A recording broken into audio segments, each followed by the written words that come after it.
आज माँ कूष्मांडा के पावन चरणों में हम अपने आप को समर्पित करते हैं। आज कूष्मांडा मतलब कूष्मांडा कहते हैं कद्दू को, कुम्हड़ा सामान्य भाषा कुम्हड़ा, कद्दू, पेठा भी बोलते हैं, पेठा जिस कद्दू का तैयार होता है।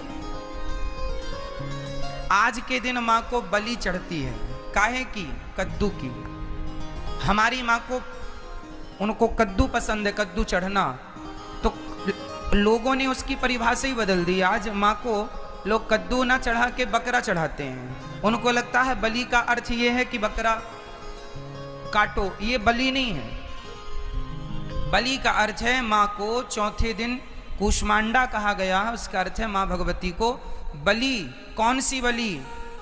आप अपने आप को, अपने अहंकार की बलि, अपने क्रोध की बलि, अपने लोभ की बलि, अपने समस्त बुराइयों की बलि चढ़ाकर माँ के चरणों में समर्पित कर दो। माँ, आज मैं अपने बुराइयों का बलिदान करता हूँ, आपके श्री चरणों बलि चढ़ाता हूँ। कद्दू काट के, है ना, उसको लाल कुमकुम से रंग के और फिर उसको काट दिया जाता है, माँ भगवती के चरणों में समर्पित कर दिया जाता है, ये बलि। लेकिन लोग बकरे को मारते हैं बलियों के नाम पर, माँ दुर्गा के नाम पर काटते हैं, देवियों के नाम पर। शास्त्रों में कहीं बलि का उल्लेख नहीं है। यदि बलि का वर्णन है तो कूष्मांडा मतलब कद्दू का वर्णन है, कुम्हड़े का, पेठे का, उसका बलि चढ़ाइए, ना कि बलि, ना कि बकरे को। शास्त्रों की परिभाषाएं लोग ना समझ पाए और ना समझा पाए, इसलिए बहुत सारी पद्धति बिगड़ गई। तो हमारे सनातन धर्म में, सनातन संस्कृति में आज माँ को कूष्मांडा रूप में पूजते हैं। माँ भगवती का ये स्वरूप कहा जाता है कि देवी पुराण के अनुसार माँ भगवती ने इसी स्वरूप से कूष्मांडा, है ना, जो अंडा आकार पृथ्वी है, इसकी शुरुआत की थी माँ भगवती ने। शक्ति तो माँ ही होती है ना, तो शक्ति के बिना, जैसे पहले राधा जी आई फिर श्याम सुंदर आए, बिना राधा के कृष्ण आधे हैं, अधूरे हैं, जैसे बिना शक्ति के शिव अधूरे हैं, इसलिए शिव जी को अर्धनारीश्वर कहते हैं। भगवान शिव को आपने देखा होगा, आधा पुरुष आधा स्त्री, और हर पुरुष जो शादीशुदा है, जो गृहस्थ है, हर पुरुष हर अर्धनारीश्वर ही होता है। पुरुष नारी के बिना अधूरा है और नारी पुरुष के बिना अधूरी है, इसलिए दोनों मिलके पूर्ण होते हैं। इसलिए अर्ध तो हम सभी हैं, पूर्ण तो नारी से होंगे या पुरुष से होंगे।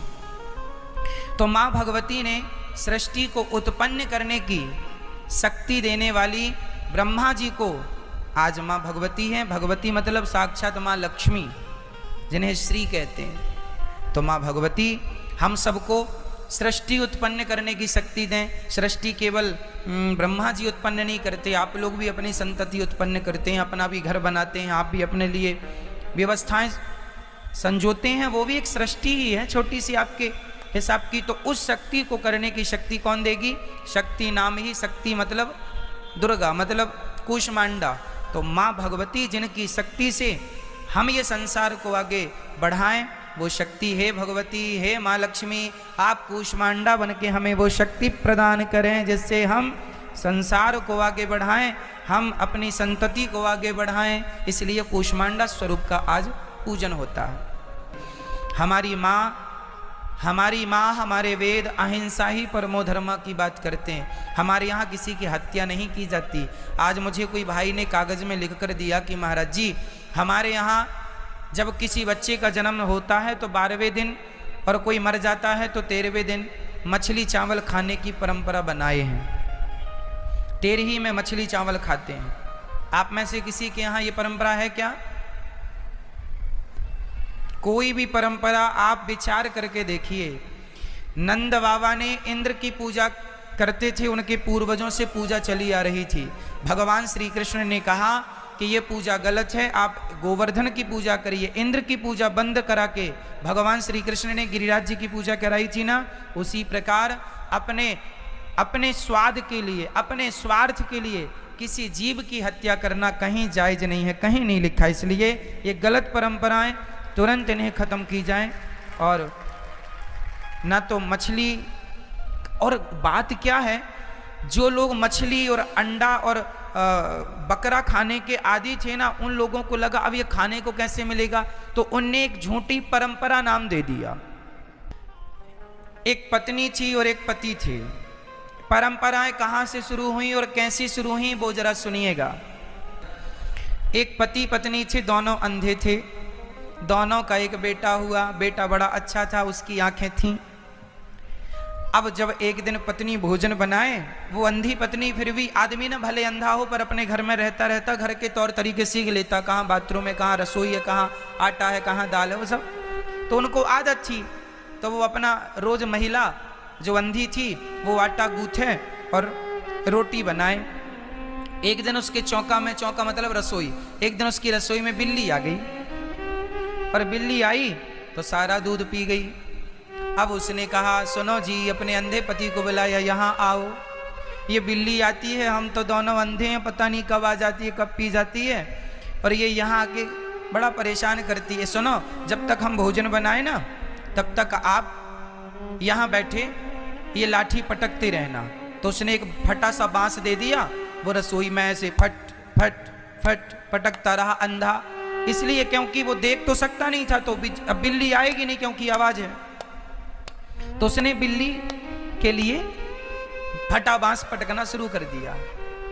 अब जितनी देर वो भोजन बनाए, वो अंधा द्वार पर बैठे और बस बांस पटके फट फट फट ऐसे। अब उसका बेटा बड़ा हुआ। बेटे ने देखा कि भाई मम्मी जब भोजन बनाती है तो पापा पिताजी बांस पटकते हैं। उसकी शादी हुई, उसकी दुल्हन आई, तो जब वो भोजन बनाने गई तो ये भी द्वार में बैठ गया और वही बाप का बांस लेके पटकना शुरू किया। तो पत्नी ने कहा क्यों जी, क्या कर रहे हो? उसने कहा ये हमारे घर की परंपरा है, हमारे पूर्वजों की। अच्छा, वो अंधा अंधी ये बता ना पाए कि ये परंपरा नहीं बेटा, तो बिल्ली भगाने के लिए। अच्छा, वो अंधा अंधी दोनों मर गए।